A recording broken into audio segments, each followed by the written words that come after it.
Follow. Skulk slowly awoke, still half-birthed out of the earth, to the rabbit covered in vomit, licking his nose. The beast's eyes rolled around in his head until they could gather enough strength to steady themselves. Then, the ogre promptly puked more mud out of his lungs onto the bunny once again. The hare had had enough. He shook off what upchuck he could and slowly hopped down the hill of plastic. Follow.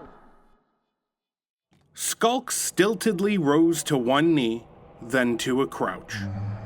He was still extremely weak and had barely survived his most recent birth.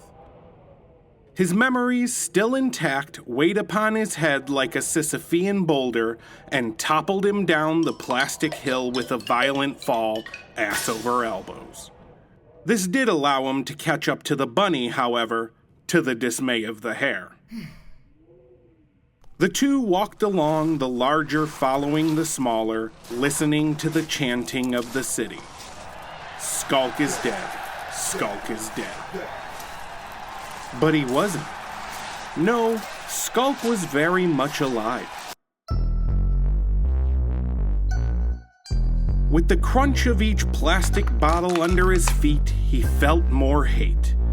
As he sniffed each burping sulfur geyser pockmarking the landscape, he brewed more hate. As dehydrated trees exploded spontaneously in the distance, he exuded more hate. To be perfectly clear, I'd like to drive home the fact that he had become hate. Follow. Following a carved-out path through the never-ending trash between the outside of the massive city walls and the vast sea of petroleum, memories continued to flood Skulk's eyes. Life after life after life, born into this oily pit of inevitability, the ogre relived all of his past failures. Here was the place where Hammerhands crushed him as he tried to stand up for a group of chained people. There was the place where he was tied to a tree and left for the metal fiend's hungry blade. And here is where the earth mover dug the ground from under his feet, plunging him down to drown in the phlegmy abyss of dirt. The beast was overwhelmed with terrible deja vu of brutal waking lives. Skulk began to understand what a winner he truly was. Memories led to sadness, sadness to fear, and fear, as it usually does, to hopelessness. Things Skulk never had to feel when his memory wasn't there, and they all began to choke the beast. The ogre couldn't catch his breath. He dropped to his knees and felt incredibly small for the first time in his life. He cried. I'd go so far as to say he cried like a little bitch. He wept so hard that a small pond began to form in front of him. He snapped shut his eyes and bawled some more. He never wanted this. Why was this happening? Why was he condemned to eat the mess of the world? The mess of his life? The mess of others? The mess of ordered chaos? He opened his eyes and took a deep, hard look at his reflection in his lake of sorrow. His bloodshot eyes sunk deep into his head. His sausage-like skin emitted a sickly yellow tint.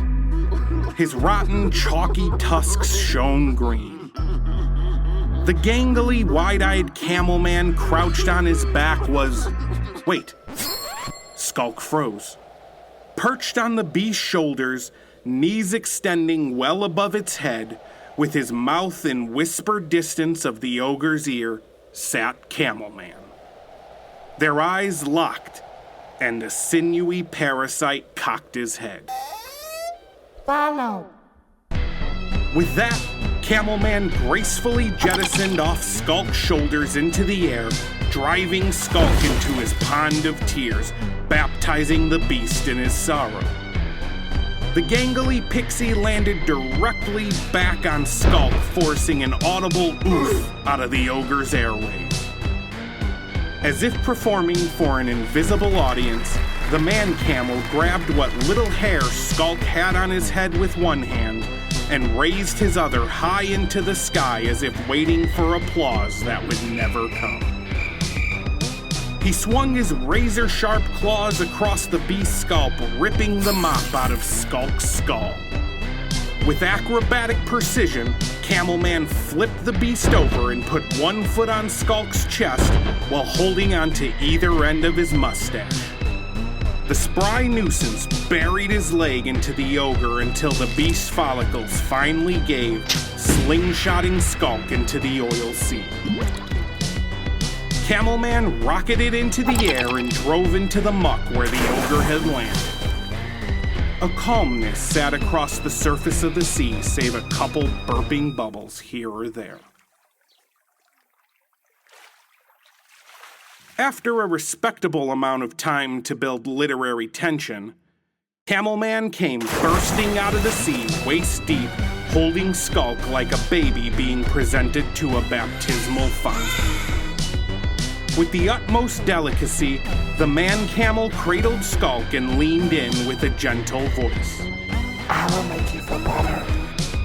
With a force much greater than ever imaginable from such a lanky being, Camelman aggressively drowned Skulk face first into the greasy liquid.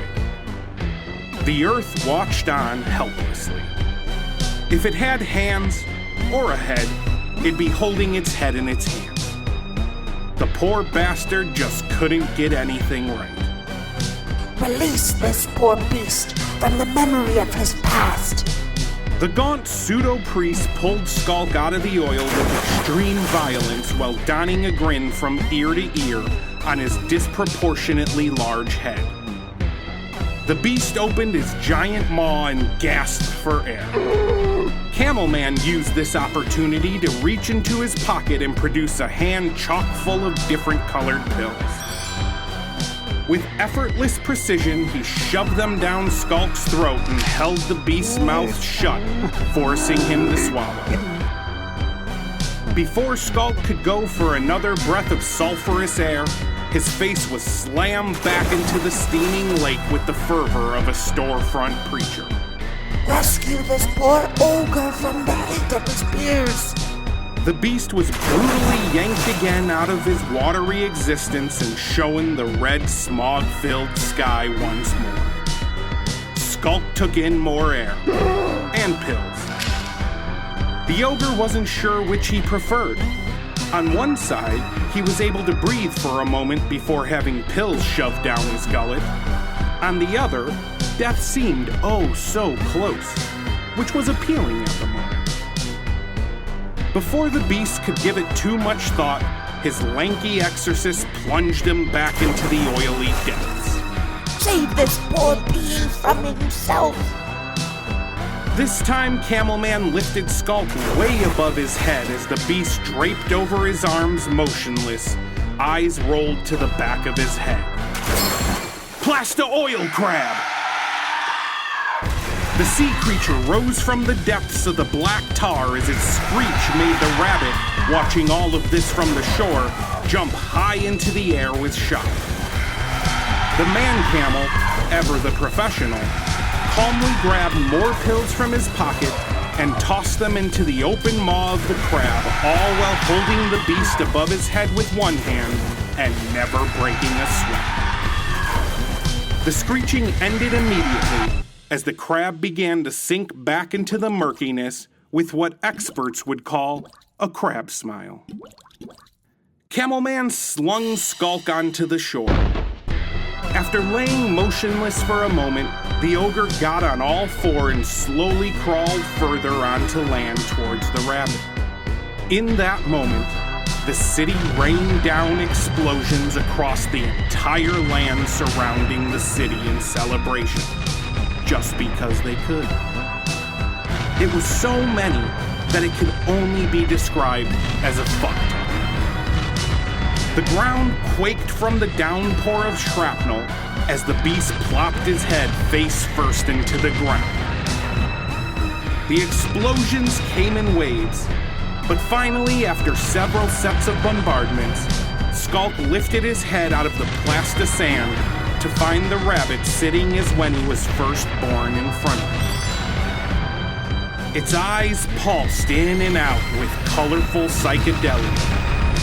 The toxic world heaved around him as if breathing. Mortars scarred the sky above him, forming ghostly shapes and patterns. The colors whirred, and the sounds painted the world. Our dear friend's inhibitions were nowhere to be found. The world, the city, the ogre were one. The thought even gave Skulk the slightest of smiles. The beast looked directly into the rabbit's eyes. The hare mouthed a word to the beast. Follow. Man, Skulk was tripping balls. Then a bomb landed directly on the bunny. The rabbit instantly blew into wet chunks, splattering onto Skulk's face.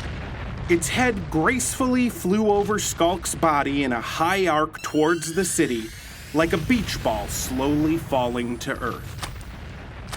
Skulk rose to his feet and followed the bouncing rabbit head as it splashed against the trash wall. If I dared to believe in such a thing, I'd say fate brought the beast to this spot. For next to where the mangled bunny head landed was a door-sized crack in the ever-falling-apart wall of the city.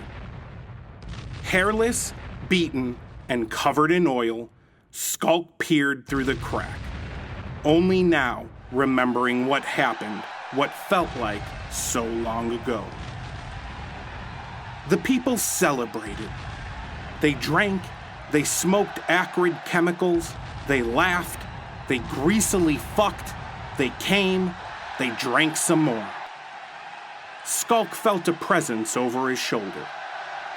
Camelman sat almost on top of the beast as if he had always been there, peering through the wall, believably pretending to ignore the ogre. With a thick chemtrail of multiple drugs on his nose, holding a hollowed-out rabbit leg as a pipe, the man-camel smiled and turned to Skulk. Follow.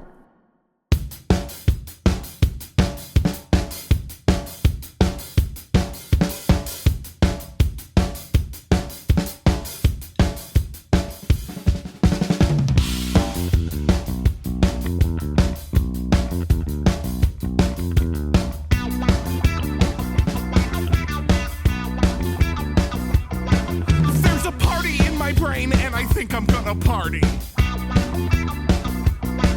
There's a party in my watch and it's always time to party. There's a party in this getup and I'm dressed up in this party. There's a party on this platter and I'm serving up this here party. There's a party in this bottle, doctor's orders are to party.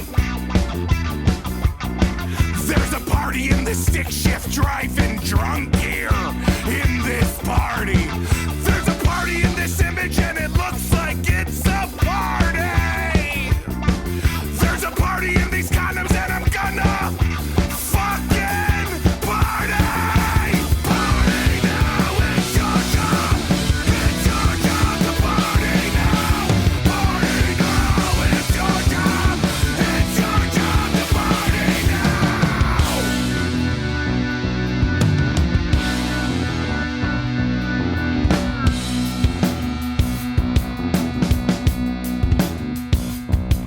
There's a party on my arm, but she's really just a trophy. She thinks that we're in love, but she don't really even know me. She's got her hand inside my wallet, mine is creeping up her leg towards her zipper.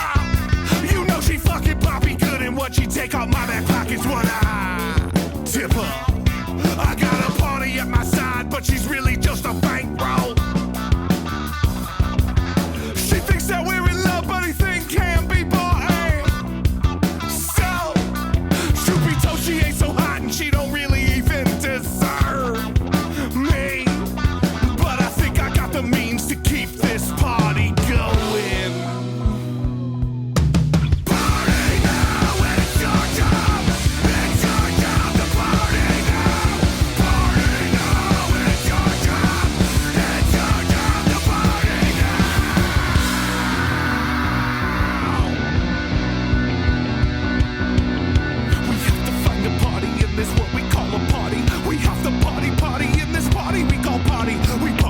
Potty in this potty, potty, potty, potty, potty, potty, potty,